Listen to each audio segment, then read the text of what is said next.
لیکن حکومت کے لیے تھوڑا سا کمزوری. اور اس پہ حال ہی میں جو ایک دو بیانات آئے ہیں, آپ نے پتہ نہیں اس پہ غور کیا کہ نہیں, کہ ہمارے وزیر دفاع نے کہا کہ یہ ہمارا ایک ہائبرڈ نظام ہے. تو یہ مجھے معلوم نہیں کہ ان کو یہ کہنے کی کیوں ضرورت پیش آئی کہ ایک جمہوری حکومت جو چل رہی ہے اور اپنے آپ کو کہے کہ ہم یہ ہائبرڈ نظام ہے. تو یہ کوئی اس میں بھی کوئی مجھے تھوڑا سا چلے سر, آپ نے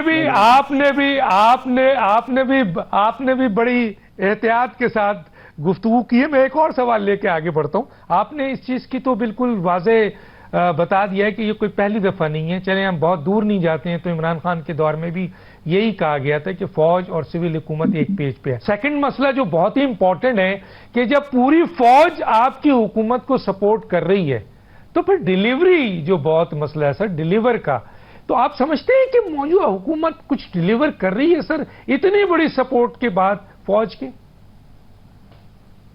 دیکھیں, موجودہ حکومت اس وقت جو سلسلہ چل رہا ہے نا, وہ پہلی بات تو یہ کہنے کی ضرورت ہی نہیں پیش آنی چاہیے کہ ہم ایک پیج پر ہیں. یہ اچھا نہیں لگتا ایک جمہوری حکومت کو یہ کہنا.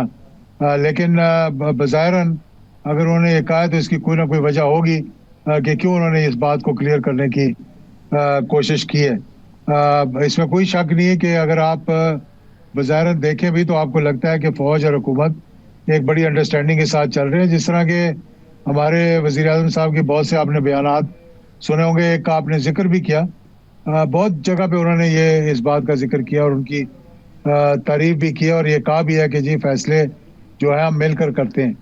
تو اس صورتحال میں ڈیلیوری کی جہاں تک بات ہے, دیکھیں ڈیلیور کرنا موجودہ حکومت جو کہ کولیشن گورنمنٹ ہے, جس کے اندر ان کو اپنی تمام جماعتوں کو ساتھ لے کر چلنا پڑتا ہے, جہاں پر ان کے پاس مرکز کے پاس نہ تو سندھ ہے, نہ کے پی کے ہے, نہ بلوچستان ہے, اور پنجاب بھی بظاہراً مجھے نہیں پتا کہ ان کے ساتھ ہے کہ نہیں ہے, کیسے تعلقات ہیں ان کے پنجاب کے ساتھ. تو مرکز پھر بالکل محدود ہو جاتا ہے ڈیلیوری کے حوالے سے. ہاں, مرکز میں جو جیسے پیٹرولیم ہو گیا, الیکٹریسٹی ہو گئی, اور یا پھر ایسے ڈیسیجن ہو گئے بڑے کہ کون سے بڑے پروجیکٹس لے کر آنے ہیں, اس میں پھر مرکز ایک کردار جو ہے وہ ادا کرتا ہے.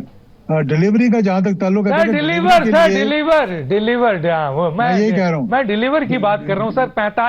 45% پاکستان اس وقت پہلی دفعہ خطے قربت سے نیچے آ گیا ہے. 22% لوگ نوجوان سر بے روزگار ہیں. کئی لاکھ لوگ ملک چھوڑ کے جا چکے ہیں. اس کے علاوہ بجلی, گیس, پیٹرول کا بوجھ عوام پر ہے. کابینہ بڑھتی جا رہی ہے, شاخرچیاں بڑھتی جا رہی ہے, تنخواہ بڑھتا جا رہا ہے. اسپیشل انویسٹمنٹ فیسیلیٹیشن کونسل جو حکومت بیٹھی ہے اس سے $27 ارب کا ایم او یو سائن ہوا ہے, لیکن اب تک صرف 2 بلین ڈالر کی انویسٹمنٹ کا سننے میں آ رہا ہے. پاکستان کے اپنے سرمایہ کار وہ انویسٹمنٹ نہیں کر رہے ہیں, اور ہم مائکروسافٹ کا بھی سن رہے ہیں سر. تو آپ سمجھتے ہیں سر حکومت ڈیلیور کر رہی ہے؟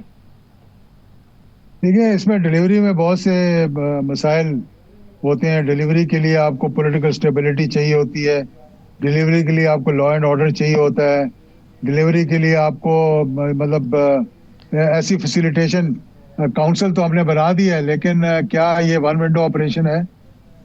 جب ہمارے اپنا سرمایہ کار جو ہے سارا پیسہ باہر لے گیا اور ہمارے وہاں انسینٹیوز جو اب نئے آ رہے ہیں اس سے مزید پیسہ باہر جائے گا. جیسا کہ باہر انویسٹمنٹ کے لیے پاکستانیوں کو اٹریکٹ کیا جا رہا ہے کہ ہاں یہاں پر انویسٹ کریں ریئل اسٹیٹ میں, یو اے ای کے اندر یا دوسری جگہوں کے اندر. تو اس کے لیے ایک ماحول آپ کو بنانا پڑتا ہے جہاں پر لوگوں کا کانفیڈنس پیدا ہو. وہ کانفیڈنس بلڈنگ میز ابھی تک مجھے نظر نہیں آیا. ہم اسی میں الجھے ہوئے ہیں کہ 4 دن کی لڑائی ہوئی, ماشاءاللہ اللہ تعالیٰ نے ہمیں کامیابی عطا فرمائی اور بہت اچھا ہوا جو ہوا, اور پاکستان نے بڑی اچھے انداز میں جواب دیا ہندوستان کو. لیکن اب ایک قدم آگے بڑھنے کی ہمیں ضرورت ہے. ہمیں ملک کے اندر لا اینڈ آرڈر کی بہتر کرنے کی ضرورت ہے. ہمیں یہ جو بلوچستان کے اندر انسرجنسی ہے یا کے پی کے اندر جو معاملات ہیں ان کو طے کرنے کی ضرورت ہے, اور آپس میں ایک دوسرے کے مخالف صوبوں کو کے ساتھ لڑنے کے ہمیں ان کو ایک پیج پہ لانے کی ضرورت ہے. اسٹیبلشمنٹ کے ساتھ تو ہم ہمیشہ جو حکومت ہوتی ہے ایک پیج پہ ہوتی ہے, لیکن جہاں تک پاکستان کی سرمایہ کاری, پاکستان میں لا اینڈ آرڈر, ان چیزوں کا تعلق ہو, وہاں پر آپ کو اپنے صوبوں کو ساتھ لے کر چلنا پڑتا ہے.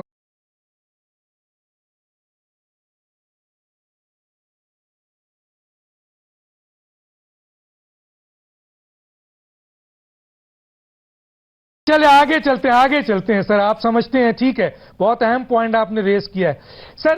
محمود اچکزئی نے ایک مشورہ دیا ہے اور انہیں کہا ہے کہ فوری طور پر قومی حکومت بنائی جائے جس میں تمام بڑی سیاسی جماعتیں انکلوڈنگ پی ٹی آئی بھی شامل ہو, ساری جماعتوں کو, تاکہ ملک میں استحکام ہو اور ملک ترقی کر سکے. آپ کیا کہتے ہیں سر قومی حکومت کے بارے میں؟ دیکھیں, موجودہ صورتحال میں تو میں نے ابھی حال ہی میں جو وزیر اعظم سے ملاقات کی ہے, اس میں میں نے ان سے یہ ذکر کیا تھا کہ میں بلوچستان گیا تھا, میں ایک فنکشن کو پرائیویٹ فنکشن کو اٹینڈ کرنے کے لیے. تو میرے بہت سے لوگوں سے وہاں ملاقاتیں ہوئی ہیں, بہت سے ایم پیز ملے, بہت سے دیگر بلوچ ملے, کوئی پٹھان ملے. تو وہاں کے حالات کے بارے میں نے انہیں کہا تھا کہ وہاں پر ایک ٹھیک ہے, ہم لا اینڈ آرڈر کو ٹھیک کرنے کے لیے طاقت کا استعمال بھی کریں, جو کچھ بھی کریں, لیکن ایونچولی ان مسائل کا حل جو ہے وہ پولیٹیکل حل نکالنا چاہیے. اور بہت سے ایسے بلوچ لیڈرز ہیں جن کے ساتھ ہمارا تعلق رہا ہے, موجودہ حکومت کا تعلق رہا ہے, جس میں اختر مینگل صاحب ہیں اور شاہزین بگٹی ہیں اور دیگر ہیں, جن کو ڈاکٹر عبد المالک ہیں جو حال ہی میں نواز شریف صاحب سے ملے تھے. ان سب کے ساتھ ایک پولیٹیکل انیشیٹو لے کر ان کو ساتھ لے کر چلنا چاہیے. جہاں تک قومی حکومت کا تعلق ہے تو موجودہ صورتحال میں سوائے پی ٹی آئی کے اور چند ایک جماعتوں کے تو ساری یہ قومی حکومت ہی بنی ہوئی ہے اس وقت جو نظر آ رہی ہے ہمیں, کیونکہ اس میں ایم کیو ایم بھی ہے, پیپلز پارٹی بھی ہے, اب نون لیگ بھی ہے اور باقی جماعتیں بھی جو ساتھ ہیں کولیشن کی چھوٹی موٹی بیٹھی ہوئی ہیں ساتھ. تو اس لحاظ کے یہ کرنے کے لیے تو پھر آپ کو ایک آئین سے ہٹ کر قدم اٹھانا پڑے گا نا, کیونکہ آئین کے اندر رہتے ہوئے تو آپ کوئی قومی حکومت نہیں بنا سکتے موجودہ حکومت کے ہوتے ہوئے. انہی کے معاملات کو ٹھیک کرنے کے لیے تھوڑا سا ان کو پش کرنے کی ضرورت ہے. اچھا سر, یہ بتائیے کہ آپ نے کہا کہ قومی حکومت کے بعد آپ نے کہا آئینی مسئلہ. بہرحال ہر دور کی حکومت 280 آرٹیکل میں سے 100 آرٹیکل آئین کے تو توڑتی ہی رہتی ہے سر. میں سر آتا ہوں اس بات پہ کہ یہ بھی ایک رائے آ رہی ہے, ایک کام ہو رہا ہے, ایک اسکول آف تھاٹ یہ کہتا ہے کہ اس ملک کا جو کرپٹ پولیٹیکل سسٹم ہے, پارلیمانی نظام حکومت, کرپٹ پولیٹیکل سسٹم, وہ ڈیلیور نہیں کر پا رہا ہے. پوری کوشش کی جا رہی ہے, تو کیوں نہ اس ملک میں صدارتی نظام جو کہ جمہوری نظام ہے, آئین میں ترمیم کر کے, اب تو 2/3 میجورٹی ہے موجودہ حکومت کے پاس, تو صدارتی نظام جو ہے وہ لایا جائے تاکہ اس ملک میں کابینہ ان لوگوں کی بنائی جائے جو پاکستان کے اہم ترین ایکسپرٹس ہیں, جو الیکشن میں نہیں جیت سکتے, جو کرپٹ پولیٹیکل سسٹم ہے. تو کیا صدارتی نظام کے لیے جناب اعجاز الحق صاحب سمجھتے ہیں موجودہ سازگار حالات ہے, بہترین ہوگا؟ دیکھیں, یہ بات تو میں آج سے نہیں بہت عرصے سے کہہ رہا ہوں کہ موجودہ طرز حکومت جو ہے, جو ہمارا پارلیمنٹری فارم آف گورنمنٹ ہے, یہ کامیاب یہاں پر نہیں ہے.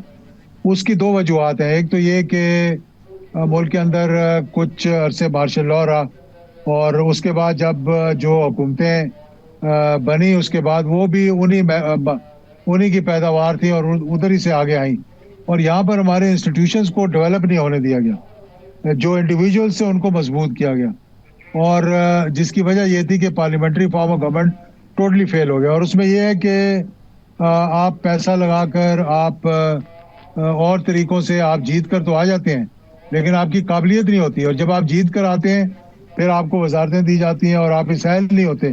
کہ ایک آدمی ہے جو, میں فرض کریں کہ ایک کوئی فائنانس کے بارے میں تھوڑا بہت جانتا ہوگا, میں بینکر رہ گیا ہوں, لیکن مجھے آپ کہیں کہ آپ ریلوے چلانی شروع کر دیں یا آپ ہیلتھ چلانا شروع کر دیں, تو وہ تو میں نہیں کر سکتا. تو یہ بات آپ کی صحیح ہے کہ پریزیڈنشل فارم آف گورنمنٹ میں آپ جو کیبنٹ بناتے ہیں وہ ٹیکنوکریٹس کی بناتے ہیں, تو پھر یہ جو لا میکرز ہیں ان کو تو لا بنا لیگل کام کرنا پڑ جائے گا, آئینی کام کرنا پڑ جائے گا پارلیمنٹ میں بیٹھ کے. تو یہ اس قابل بھی یس نہیں ہے کہ وہاں جا کر یہ بالکل. کوئی اپنی ان پٹ دے سکے وہاں پہ. یعنی اگر ان کو لا میکرز کو وہاں بٹھایا جائے تو سر کہ آپ فارغ ہو جیت کر جائیں گے آئے نا, ہیں لا بنانے تو کے لیے, پھر فارغ ہو جائیں تو گے سر. سر پھر وہ فارغ ہو جائیں گے, پھر وہ الیکشن بھی نہیں لڑیں گے, نہ ان کا انٹرسٹ ہوگا کہ نہ ایس ایچ او ان کے انڈر میں ہوگا, نہ تپے دار ان کے انڈر میں ہوگا, نہ ڈیولپمنٹ فنڈز ان کو مل رہے ہوں گے, نہ ان کو منسٹری مل رہی ہوگی. تو سارا انٹرسٹ جب ختم ہو جائے گا تو پھر پارٹی کے لیڈر ان لوگوں کو پاکستان سے اٹھائیں گے جو لا میکر, یعنی جو اصل میں لا بنانے والے ہیں, جن کو کرپشن سے, منسٹری سے, اور یہ جو تپے داری سے, پولیس ایس ایچ او سے, یہ ان لوگوں سے کوئی لگاؤ نہیں ہوگا, وہ صرف قانون. تو پھر پارٹی انہی لوگوں کو ٹکٹ دے گی اور وہی جیتیں گے, وہ پارلیمنٹ میں جائیں گے. اچھا نہیں ہے سر؟ یہ بات بھی صحیح ہے, لیکن ڈاکٹر صاحب دیکھیں اس میں چیکس اینڈ بیلنسز کی ضرورت ہے. ہمارے ہاں دو طریقے جو میں نے دیکھا ہے چلتے ہیں یہاں پہ. ایک یہ کہ تمام پولیٹیشنز کی ان پٹ لے کر آپ کبھی ایس پی کو چینج کر رہے ہیں, کبھی ڈی سی کو چینج کر رہے ہیں, کبھی ایس ایچ او کو چینج کر رہے ہیں. کبھی یہ ہوتا ہے کہ آپ پولیٹیشنز کی بالکل سنتے ہی نہیں ہیں اور آپ پھر سب کچھ بیوروکریسی پہ چھوڑ دیتے ہیں, تو وہ بھی ناکامی کی طرف چلے جاتے ہیں. کیونکہ وہ پھر جب مادر پدر آزاد ہو جائیں گے تو پھر آپ کا کیا ہوگا کہ اب ان کی مرضی سے کام چلنا شروع ہوگا. تو چیکس اینڈ بیلنسز ہمارے سسٹم کے اندر نہ کریٹ کیے گئے ہیں, نہ ان کی کسی نے کوئی خواہش ظاہر کی گئی ہے. جب جنرل مشرف صاحب نے ٹھیک ہے. یہ اب آپ کو یاد ہوگا کہ جب وہ لا رہے تھے یہ لوکل باڈی سسٹم, تو اس میں انہوں نے ایک ایسا طریقہ نکالا تھا جس میں کہ پولیس اور ڈی پی او جو ہے وہ ایک مطلب ایک گورنر کی حیثیت سے ایک ضلع کو چلانے کی کوشش کی گئی تھی کہ اس کے متحد ہوں. لیکن چیف منسٹر جو تھے اس وقت کے, ان کو یہ پسند نہیں آیا. انہوں نے کہا جب پولیس ہی میرے قابو میں نہیں ہوگی تو میں کس طرح کی پھر حکومت کروں گا. تو ہمارے یہاں یہ ایک بڑا ایک جو ویشیس سرکل ہے, اس کو ختم کرنے کی ضرورت ہے. چلے سر مجھے یہ بتائیے, بڑا کلیئر کوشچن کر رہا ہوں, مارکیٹ میں ہے اس لیے پوچھ رہا ہوں سر, کہ آصف علی زرداری صاحب کو بھیجا جا رہا ہے اور field marshal general Asim Munir صاحب کو کہا جا رہا ہے کہ وہ آنے والے صدر ہیں. آپ کیا سمجھتے ہیں سر, اس کو آپ کیسے دیکھتے ہیں؟ دیکھیں افواہیں تو بہت سی پھیلی ہوئی ہیں. یہ بھی کہا جا رہا ہے کہ نواز شریف صاحب ڈیالہ جیل عمران خان کو ملنے کے لیے جا رہے ہیں, جو کہ بالکل ناممکن چیز ہے. پر ایسے کوئی چیزیں ان میں سے ممکن بھی ہو سکتی ہیں. تو ہمارے ہاں تو یہ مطلب افواہوں کی ایک فیکٹری جو ہے وہ رہتی ہے. اب یہ بھی کہا جا رہا ہے کہ ہندوستان دوبارہ تیار ہو رہا ہے لڑنے کے لیے اور 2-3 ماہ میں دوبارہ لڑائی شروع ہو جائے گی. تو یہ چیزیں جب ایونٹس آئیں گے تو خود بخود ہی پتہ لگنا شروع ہو جائے گا کہ کیا ہو رہا ہے کیا نہیں ہو رہا. چلیں سر, آپ نے کہا ایک آخری سوال سر, میرے پاس 30 سے 40 سیکنڈ ہے.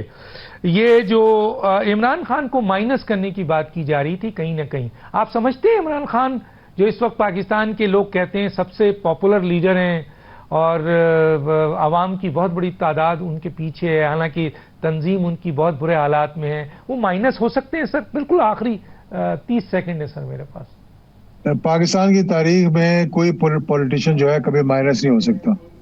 وہ بڑے سے چھوٹا ہو سکتا ہے, چھوٹے سے بڑا ہو سکتا ہے, لیکن مائنس نہیں ہو سکتا. ہم نے اس پچھلے 88 آنورڈز کئی دفعہ بے نظیر کو مائنس کیا, کئی دفعہ نواز شریف کو مائنس کیا, کئی دفعہ باقیوں کو. اب اگر آپ کہیں عمران خان کو ہی مائنس کر دیں تو کوئی مائنس نہیں ہوا. کچھ دیر کے لیے وہ ڈورمنٹ ہوئے اور اس کے بعد پھر دوبارہ آ کر بیٹھ گئے. تو اس لیے یہ کہنا کہ کسی کو مائنس کرنا, یہ سوچنا بھی نہیں چاہیے. میں سمجھتا ہوں کہ یہ ایک اچھی روایت نہیں ہوگی, کیونکہ پولیٹیکلی مائنس آپ نہیں کر سکتے بہت جب شکریہ. تک کہ آپ ڈیلیور نہ کریں. ہاں نہ کریں. بہت صحیح بات کی اعجاز الحق صاحب, سربراہ پاکستان مسلم لیگ ضیاء, آپ کا بڑا قیمتی وقت تھا ہم نے لیے دن, اور کسی وقت اور مزید اس کے اوپر گفتگو کریں گے. بہت ساری گفتگو یہ آگے دیکھتے ہیں اس کے اوپر کیا ہوتا ہے. ایک چھوٹا سا بریک, پھر واپس آتے ہیں.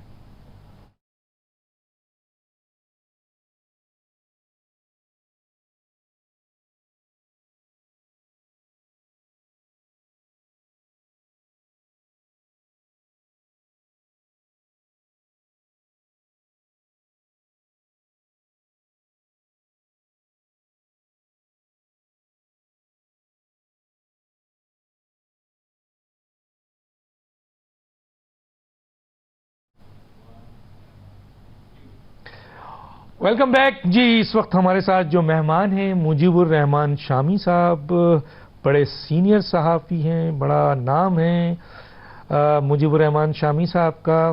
آج ہمارے ساتھ پروگرام کے سیکنڈ سیگمنٹ میں ہیں. سر آپ کو میری آواز آ رہی ہے؟ ہاں جی، آ رہی ہے جی. اچھا سر، میں پہلا سوال ہی یہیں سے شروع کرتا ہوں کہ اب جبکہ شہباز شریف صاحب کی یہ اتحادی حکومت ہے اور اس حکومت کے حوالے سے مختلف رائے ہے، عوام کے ریلیف کے حوالے سے، حالات کے حوالے سے، حکومت کی کارکردگی کے حوالے سے اور معیشت کے حوالے سے، سیاسی استحکام عدم استحکام کے حوالے سے، ڈیلیور کے حوالے سے، آپ کیسے دیکھتے ہیں سر اس حکومت کو؟ دیکھیے، ہر حکومت جو ہوتی ہے اس کے حامی بھی موجود ہوتے ہیں، اس کے مخالف بھی موجود ہوتے ہیں. حامی جو ہیں وہ ہر بات کا جواب پیش کرتے رہتے ہیں اور مخالف جو ہیں وہ ہر بات میں کیڑے نکالتے رہتے ہیں، ہر بات پر تنقید کرتے رہتے ہیں. اس لیے یہ تو کوئی انوکھی بات نہیں ہے کہ کسی حکومت کی کوئی مخالفت کر رہا ہو یا کوئی حمایت کر رہا ہو. یہ جو موجودہ حکومت ہے، جن حالات میں برسر اقتدار آئی اور جو صورتحال اس کو درپیش تھی، اور پھر یہ ایک اتحادی حکومت ہے، کسی ایک جماعت کی حکومت بھی نہیں ہے، کئی جماعتوں نے مل کے اکثریت بنائی ہے. پھر ایک بڑی اپوزیشن کا اس کو سامنا تھا، اب بھی سامنا ہے، اور پھر معیشت جو ہے اس پر بھی دباؤ تھا اور پھر اس کے بعد ایک جنگی صورتحال کا بھی سامنا کرنا پڑا. تو اگر بحیثیت مجموعی آپ دیکھیں تو آپ یہ نہیں کہہ سکتے کہ یہ حکومت جو ہے اس نے یعنی کوئی کام نہیں کیا یا اس کی کوئی کارکردگی نہیں ہے. اس نے بڑی کامیابی سے جنگ لڑی ہے، پاکستان کا دفاع کیا ہے اور پھر معیشت کو ایک استحکام ملا ہے. ہاں، لوگوں کی توقعات جو ہیں وہ کیونکہ زیادہ ہیں اپنے مسائل کے اعتبار سے، مشکلات کے اعتبار سے، تو وہ توقعات پر تو پورا نہیں اترا جا سکتا. اور موجودہ حکومت جو ہے اس سے بھی مایوس ہونے کے کئی پہلو موجود ہیں. لیکن اس کے باوجود جو بحثیت مجموعی ہم کہیں گے تو حالات میں ایک ٹھہراؤ آیا ہے اور پاکستان کا ایک امیج بلند ہوا ہے. اور بین الاقوامی سطح پر دیکھیں تو پاکستان کے دوستوں نے اس کا بھرپور ساتھ دیا ہے. اور ابھی ایران کی اور اسرائیل کی جنگ میں بھی جو پاکستان نے کردار ادا کیا ہے، اس سے ایران کے ساتھ اس کا تعلق گہرا ہوا ہے اور عالم اسلام میں بھی اس کی پذیرائی میں اضافہ ہوا ہے. تو ایک آپ یہ کہہ سکتے ہیں کہ نہ تو سب اچھا ہے اور نہ سب برا ہے. صحیح. اچھا سر، یہ بتائیے کہ ڈپٹی پرائم منسٹر ہیں اسحاق ڈار صاحب، بڑے سینئر پولیٹیشنز ہیں، آخر کیا وجوہات ہیں ان کو یہ کہنا پڑا کہ موجودہ سول حکومت اور ایک پیج پہ ہے جو ماضی میں کبھی بھی نہیں رہا؟ حالانکہ ہم نے سنا ہے کئی حکومت، ابھی پچھلی حکومت عمران خان کی بھی یہی کہا جاتا تھا کہ اور سیاسی حکومت یا آپ کے سول حکومت ایک پیج پہ ہے. تو آپ کیسے دیکھتے ہیں اس بیان کو سر؟ دیکھیے، بیان تو اب ہوتا ہے نا، کہیں آپ گئے ہیں، کوئی سوال ہو گیا ہے، پھر اس کا جواب دے دیا ہے. تو بیان تو بہرحال ایک حقیقت کا اظہار ہی ہے نا. اس وقت جو حکومت ہے اور اسٹیبلشمنٹ ہے اس کے درمیان کوئی دراڑ نہیں ہے، دونوں ایک پیج پر ہیں. ایک زمانے میں عمران خان صاحب اور اسٹیبلشمنٹ بھی ایک پیج پہ تھے، لیکن پھر وہ پیج جو ہے وہ باقی نہیں رہا، وہ پھٹ گیا. اور موجودہ حکومت جو ہے وہ بھی اب اسی ایک پیج پہ ہے. دونوں اسٹیبلشمنٹ اور اس کے درمیان ایک اعتماد کا رشتہ موجود ہے، اور یہ اچھی بات ہے. اگر دونوں ایک پیج پر ہوتے ہیں تو یکسوئی سے کام کر سکتی ہے حکومت، اور اس میں کوئی خرابی تو نہیں ہے. اور اس کا اگر اظہار ہوتا ہے تو ظاہر ہے وہ بھی ایک حکومت بتا رہی ہے کہ بھئی ہمیں آپ کمزور نہ جانیں اور ہمیں آپ حقیر نہ سمجھیں، اور یہ نہ سمجھیں کہ ہمیں آپ پھونکوں سے اڑا دیں گے. ہمارے پاؤں جمے ہوئے ہیں، ہم کہیں جانے والے نہیں ہیں.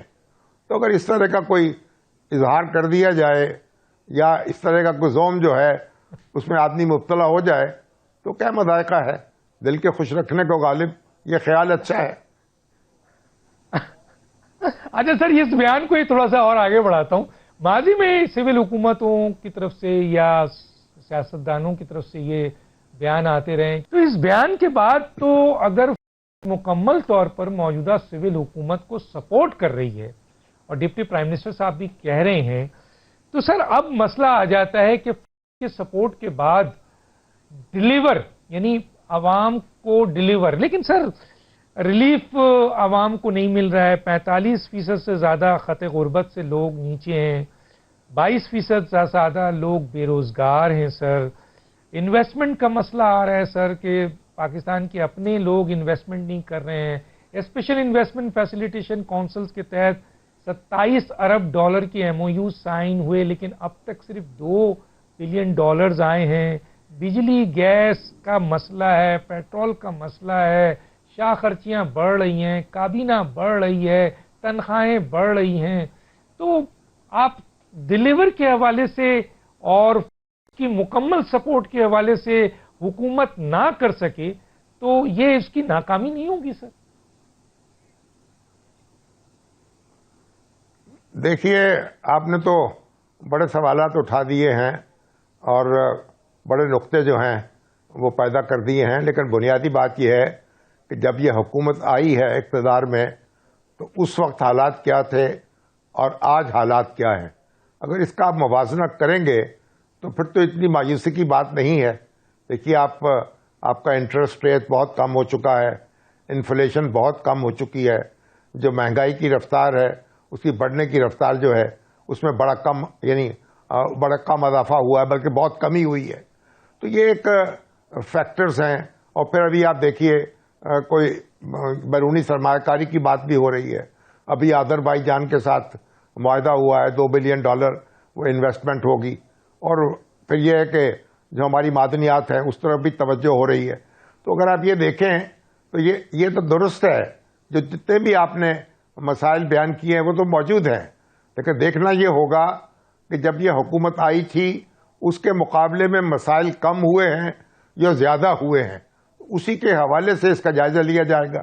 اور پھر آپ دیکھیے کہ ایک بڑے کرائسس سے ہم گزرے ہیں، ہمیں جنگ کا سامنا کرنا پڑا ہے، بھارت نے ہمارے اوپر حملہ کیا اور اس کا جس طرح ہم نے مقابلہ کیا اور جس طرح دفاع کیا، اور پاکستان کو ایک نئی توانائی اس سے ملی ہے، تو اس کو بھی تو ہم نظر انداز نہیں کر سکتے نا. تو کئی ایسی ہر طرف یعنی برا ہی برا نہیں ہے اور ہر طرف اچھا ہی اچھا نہیں ہے، لیکن بہرحال جو بھی ہے کچھ اچھا بھی ہے اور کچھ برا بھی ہے اور کچھ خامیاں بھی ہیں، اس کو درست بھی کرنا ہے. میرا خیال جو بھی استحکام ہوگا اور جو آگے بڑھیں گے حالات، اور حالات میں بہتری آنے کی توقع ہو سکتی ہے، بشرطے کہ پاکستان میں کوئی ہنگامہ نہ ہوا یا کوئی خلل نہ ہوا یا کوئی دھما چوکڑی نہ بچی. تو یہ کہ یکسوئی کے ساتھ آگے بڑھتے رہے تو مشکلات میں بھی کمی ہوتی جائے گی. اچھا سر، بہت بڑا نام ہے ایک لحاظ سے سیاست میں، جناب محمود اچکزئی صاحب، انہوں نے ابھی مطالبہ کر دیا ہے کہ جو موجودہ حالات ہیں، سیاسی حالات ہو، معاشی ہو، دہشت گردی کا ہو، آپ کے عوام کا مسئلہ ہو، آئینی مسئلہ ہو، مشکلات کا مسئلہ ہو، تمام چیزوں کو سامنے رکھتے ہوئے انہوں نے کہا ملک کے بہترین مفاد میں قومی حکومت تشکیل دی جائے جس میں تمام سیاسی جماعتوں کو نمائندگی ہو. خاص طور پہ انہوں نے PTI یا اپوزیشن کی جماعتوں کو شامل کرنے کی بات کی ہے. آپ سمجھتے ہیں سر کہ یہ ان کی جو رائے ہے جس کو کئی جگہ سے پذیرائی بھی مل رہی ہے اور کئی جگہ سے اس رائے کو ایکسپٹ نہیں کیا جا رہا ہے، آپ کیا کہتے ہیں سر؟ دیکھیے، محمود اچکزئی بہت محترم ہیں، بڑے سینئر سیاستدان ہیں، اور اس وقت وہ اتحادی ہیں عمران خان صاحب کے. انہوں نے جو تحریک تحفظ دستور بنا رکھی ہے اس کے وہ چیئرمین ہیں. ان کو چاہیے کہ وہ پہلے یہ تجویز اپنے اتحادی سے ڈسکس کر لیں اور دیکھ لیں کہ عمران خان صاحب جو ہیں وہ حکومت میں شامل ہونا چاہتے ہیں. اگر وہ ان کے ہمنوا ہیں تو بیان کر دیں کہ بھئی عمران خان صاحب سے میری بات ہو گئی ہے اور وہ چاہتے ہیں کہ PTI کو بھی اور اس کے اتحادیوں کو حکومت میں شامل کیا جائے، تو اس کے بعد اس پہ بات ہو سکے گی. ابھی تو ہوا میں تیر چلانے کے مترادف ہے. جو لوگ ایک دوسرے کے ساتھ مصافحہ کرنے پہ تیار نہیں ہیں، ایک دوسرے کے ساتھ بیٹھنے پہ تیار نہیں ہیں، آپ ان کو کہہ رہے ہیں کہ جناب ایک دوسرے کے ساتھ جو ہے آپ کاروبار کر لیں، ایک دو پارٹنرشپ کر لیں اور ایک دوسرے سے جڑ جائیں. یعنی وہ تو ایک دہلیز پار کرنے کو تیار نہیں ہے. یہ سارے باتیں جو ہیں محمود اچکزئی صاحب کی، بس وہ ہوا میں تیر چلانے کے مترادف ہے. تو اگر وہ واقعی سنجیدہ ہیں اور سمجھتے ہیں کہ پی ٹی آئی کو بھی اور خود ان کو بھی کوئی نہ کوئی وفاقی کابینہ میں جگہ مل جانی چاہیے، تو بات کر لیجئے، پر واضح طور پر بتا دیجئے، پھر اس پہ غور کر لیں گے، پھر آگے بات ہو جائے گی. جی ناظرین، یہاں روکوں گا، ایک چھوٹا سا بریک، پہ واپس آتے ہیں.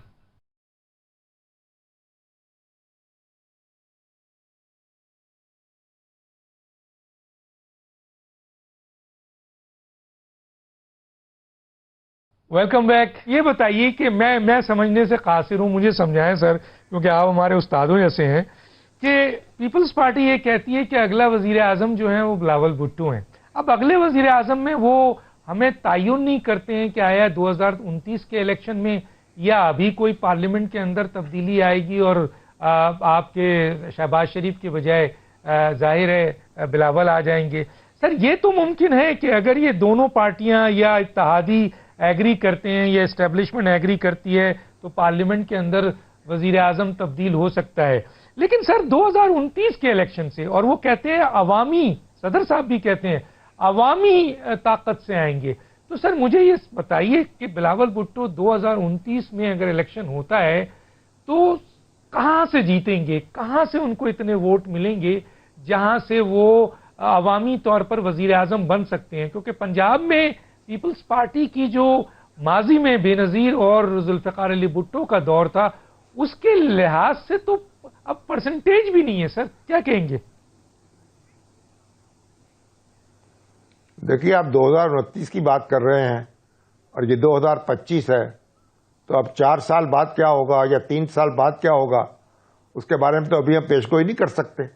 بلاول بھٹو زرداری جو ہے بڑے ہونہار سیاستدان ہیں، اپنا وہ کردار ادا کر رہے ہیں اور ان کا امیج جو ہے وہ بہتر ہو رہا ہے، لوگوں سے کانٹیکٹ بھی ان کا جاری ہے.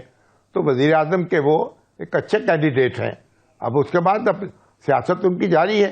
اب مختلف جماعتوں کے سربراہ جو ہیں ان کو یہ حق حاصل ہے کہ وہ وزارت عظمیٰ کا خواب دیکھیں.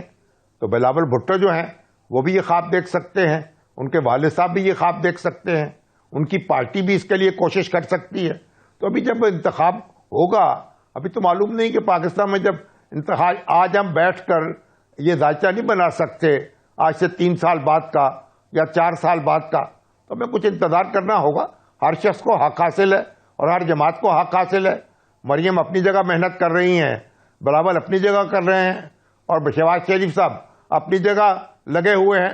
تو پھر جس کو بھی لوگ چاہے، اور خان صاحب جو ہیں وہ بھی موجود ہیں، وہ بھی بالآخر جیل سے باہر آئیں گے. کب تک ان کو رکھیں گے؟ وہ بھی میدان میں موجود ہوں گے. تو اس لیے جس کو لوگ چاہیں گے اس کو وہ یعنی وہ اس کو چن لیں گے. ہمیں زور دینا چاہیے کہ انتخابات جو ہیں وہ آزادانہ ہوں، شفاف ہوں، ان پر کوئی جھگڑا نہ ہو اور اس طریقے سے لوگوں کی مرضی جو ہے وہ بروئے کار آ سکے. کیا بات کہی ہے سر آپ نے. سر میں آپ ہی کے سوال سے ایک سوال نکال دیتا ہوں. آپ نے بڑی زبردست بات کی ہے. بہت سننے والے آپ کے اس جواب کے منتظر ہوں گے جو میں اب سوال کرنے جا رہا ہوں. آپ نے کہا کب تک عمران خان کو رکھیں گے؟ آخر ایک نہ ایک دن تو انہوں نے آنا ہے. تو سر کب تک آنا ہے؟ سر کچھ آپ کو نظر آ رہا ہے؟ دیکھیے، پاکستان کی جو تاریخ ہے اس کو اٹھا کے دیکھ لیجئے. زرداری صاحب کتنا سال جیل رہے؟ 12 سال 13 سال جیل کاٹی. اب ماشاءاللہ دوسری بار صدر منتخب ہوئے ہیں. اور نواز شریف صاحب جو ہیں وہ کس طرح اقتدار کے ایوانوں سے نکالے گئے، جلا وطن ہوئے، عمر قید کی سزا ہوئی اور پھر اس کے بعد یعنی آج کہاں ہیں وہ؟ تو اب یہ تو دن تو بدلتے رہتے ہیں. عمران خان جو ہیں ان کا راستہ جو ہے کو مستقل طور پر کون روک سکتا ہے؟ کسی سیاستدان کا راستہ مستقل طور پر روکا نہیں جا سکتا. نہ جیل جو ہے کسی سیاستدان کو کمزور کر سکتی ہے یا اس کو یا اس کی جو سیاست ہے اس کو ختم کر سکتی ہے. تو میرا خیال ہے ایک دن آئے گا جب وہ بھی باہر آئیں گے اور دعا کرنی چاہیے اور کوشش کرنی چاہیے کہ وہ دن جلد آ جائے جب وہ بھی اپنا کردار ادا کر سکیں اور پاکستان کو آگے بڑھانے میں اپنی توانائی جو ہے اس کو صرف کر سکیں. اچھا سر، ایک 4 رکنی جو ان کے کور کمیٹی ہے پی ٹی آئی کے، بہت اہم لوگ ہیں، جن میں میاں محمود الرشید صاحب ہیں، ڈاکٹر یاسمین راشد صاحبہ ہیں، شامل قریشی ہیں، عمر سرفراز چیمہ ہیں جو آلریڈی جیل میں ہیں. ان کا خط سامنے آیا ہے کہ انہوں نے کہا ہے کہ مذاکرات ہونے چاہیے اور یہ بہت ضروری ہے ملک کی بہتری کے لیے، اور ظاہر ہے ان کا اشارہ حکومت سے مذاکرات کا ہے. لیکن عمران خان جو اصل طاقت ہے پی ٹی آئی کے، کیونکہ عوام اور عمران خان ہی سب کچھ ہیں، اگر عمران خان آج کسی اور سیاسی جماعت کے لیڈر بن جائیں تو وہ پوری عوام ادھر شفٹ کر جائے گی. ان کے تنظیمی ڈھانچہ اتنا مضبوط نظر نہیں آتا ہے، تو وہ اسٹیبلشمنٹ سے مذاکرات کے حامی ہیں. اس کو کیسے دیکھتے ہیں سر؟ دیکھیے، اب سڑکوں پہ آ کے دیکھ لیا، منہ بسور کے دیکھ لیا، مذاکرات ختم کر کے دیکھ لیا، دروازے بند کر کے دیکھ لیا، تو اب کسی ایک جگہ کھڑے رہنا یا کسی ایک نقطے سے چمٹے رہنا تو سیاست نہیں ہے نا. اب جن لوگوں نے بیچارے جیل میں بیٹھے ہوئے ہیں، انہوں نے جو نشاندہی کی ہے اس پہ عمران خان صاحب کو غور کرنا چاہیے. اپنی پارٹی کو اجازت دینی چاہیے کہ وہ جو جہاں مذاکرات کرنا چاہتے ہیں لوگ وہاں مذاکرات کر لیں. تو اس میں کیا مذاکرہ ہے؟ تو اب یہ تو معاملہ جو ہے پھر خان صاحب کے اور ان کے فالوورز کے درمیان ہے. اگر وہ طے کر لیں آپس میں تو ان دونوں سب کے حق میں بہتر ہوگا، کیونکہ جو اور تو بڑے جتن کر لیے ہیں، تو ایک اس طرح بھی کر کے دیکھ لیجیے کوشش. اور اس سے پہلے بھی آپ دیکھیں یعنی نواز شریف صاحب جو ہیں انہوں نے بند دروازے کیسے کھولے تھے، بے نظیر بھٹو نے اپنی مشکلات میں کمی کیسے کی تھی، تاریخ بتاتی ہے نا ہمیں. وہ ناخن تدبیر سے کام لینا پڑے گا. تو ناخن تدبیر جو ہے وہ عمران خان صاحب بھی اسے حرکت میں لے آئیں یا اپنے ساتھیوں کو اجازت دے دیں کہ وہ اپنی سی کوشش کر لیں. اس کے دیوار سے ٹکر مارنے کے بعد تو کوئی نتیجہ نہیں نکلے گا. دیوار تو وہیں کی فنی کھڑی ہے اور سر جو ہے وہ چکرا گیا ہے اور گھوم رہا ہے. اب اسے دوبارہ کسی آزمائش میں مبتلا کیوں کیا جائے؟ اچھا سر، یہ میں ذرا کے پی کے پہ آتا ہوں سر. 2 اسکول آف تھاٹس ہیں. ایک میں دیکھا جا رہا ہے کہ جی موجودہ جو آپ کی حکومت ہے اس وقت کے پی کے کی، اس میں عدم اعتماد لانے کی کوشش حکومت کر رہی ہے. اچھا، حکومت کے کچھ لوگ اس کو منع بھی کر رہے ہیں، کچھ حمایت بھی کر رہے ہیں. گورنر جو پیپلز پارٹی کا ہے وہ تو واضح طور پہ کہہ رہے ہیں کہ ہم عدم اعتماد لائیں گے، حالانکہ ان کی 11 سیٹ ہے. 19 سیٹ والے جناب مولانا فضل الرحمان صاحب ہیں جو اس عدم اعتماد سے کہتے ہیں میں اس کا شامل نہیں ہوں گا، اے این پی شامل نہیں ہوگی، پی ایم ایل این 15 رکن پہ ہے اور 93 کی پی ٹی آئی ہے. تو 2 سوال ہے سر. کیا آپ سمجھتے ہیں کہ اگر عدم اعتماد کامیاب ہو سکتی ہے؟ ایک، کیونکہ آئینی طریقہ تو ہے سر. دوسرا کہ کیا اس عدم اعتماد کی کامیابی سے مزید ملک میں انتشار اور سیاسی عدم استحکام نہیں پھیلے گا سر؟ دیکھیے، عدم اعتماد جو ہے وہ کامیاب ہو سکے، یعنی اگر کوئی خرید و فروخت ہو، کوئی فلور کراسنگ ہو، لوگوں کو دباؤ میں ڈالا جائے، تو میرا تب شاید کوئی ایسی حرکت جو ہے وہ کامیاب ہو جائے. اگرچہ مجھے تو اس کے امکانات کم نظر آتے ہیں. تو میرا خیال ہے کہ جو کے پی کے کی حکومت ہے اس کو اپنا کام کرنا چاہیے اور چلنے دینا چاہیے. اس کو ختم کر کے ہمارا جو نظام ہے وہ غیر مستحکم ہوگا، وہاں دنگا فساد شروع ہو جائے گا. اس لیے یہ جو ایڈونچر ہے یہ نہیں کرنا چاہیے. کے پی کے جو حالات ہیں اس وقت جنوبی اضلاع میں، جو دہشت گرد ہیں دندناتے پھرتے ہیں، روز کوئی نہ کوئی واردات ہوتی ہے. ابھی آپ نے دیکھے باجوڑ میں کیا ہوا، اسسٹنٹ کمشنر جو ہیں ان کو نشانہ بنا کے مارا گیا اور شہید کر دیا گیا. تو یہ جو کے پی کے رہنے والے لوگ ہیں اور جو ہماری سیاسی جماعتیں ہیں، یہ کس طرح اس طرح کی یعنی فضول گفتگو میں لگے ہوئے ہیں کہ اقتدار ختم ہو جائے گا یا تحریک عدم اعتماد آئے گی. ان کو تو سر جوڑ کے بیٹھنا چاہیے اور امن اور امان جو ہے اس کی طرف توجہ دینی چاہیے. لوگوں کو سکون دینا چاہیے، تحفظ کا احساس دلانا چاہیے. یہ کوئی موسم جو ہے اس طرح کرسی کی جنگ شروع کرنے کا نہیں ہے. یہ تو لوگوں کو آپ لوگوں کو دیکھ نہیں رہے ان پہ جو بیت رہی ہے اور امن اور امان جو ہے وہ کیسے جو جنوبی اضلاع میں ان کی کیا صورتحال ہے، تو میں خیال یہ بے وقت کی راگنی ہے اور اس کا کوئی نتیجہ نہیں نکلے گا، اور جو ایسی کوشش کرے گا اس کے خود ہاتھ جل جائیں گے۔ مجیب الرحمان شامی صاحب بہت شکریہ، آپ نے اپنا قیمتی وقت دیا۔ ناظرین یہ تھے الرحمان شامی صاحب، آپ نے ان کی گفتگو سنی۔ وقت ختم ہوا چاہتا ہے، ڈاکٹر دانش کو اجازت دیجیے، اللہ حافظ۔